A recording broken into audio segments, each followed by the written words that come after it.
Est-ce que vous avez déjà essayé de ne pas penser à quelque chose et que c'est devenu encore pire? Par exemple, en pleine nuit, vous pensez juste à vous dormir, à dormir, à dormir, et plus vous y pensez, moins ça vient. Ou bien quand je pense au fait que je veux pas avoir mal et je me rends compte que ma douleur ne fait qu'augmenter. C'est ce qu'on appelle l'effet de rebond. En psychologie, l'effet de rebond nous dit que quand on veut repousser une pensée, il y a deux processus qui se mettent en marche. Le processus de contrôle intentionnel, qui vise à écarter la pensée qui nous embête en la remplaçant par d'autres pensées.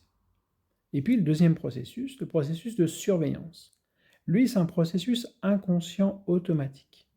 Il scanne constamment notre esprit à la recherche de la pensée indésirable pour vérifier qu'elle n'est pas présente.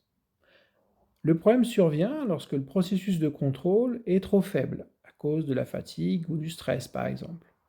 Et alors le processus de surveillance devient prédominant. Et il va détecter la pensée indésirable et il va la ramener au premier plan de conscience. C'est pour ça qu'on a cet effet paradoxal et j'y arrive pas.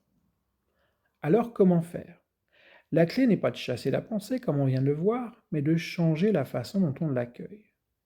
L'hypnose permet justement de faire cela. Commencez par observer la pensée, sans jugement, de la voir comme un nuage qui passe dans le ciel, de laisser le corps et l'esprit se relâcher, sans lutter. Transformer toute cette énergie en contrôle, en détente, en confiance. Et puis avec l'hypnose, vous allez aussi apprendre à orienter différemment votre attention, à découvrir comment vous pouvez poser votre esprit sur des images, des sensations qui apaisent et qui ouvrent de nouvelles possibilités.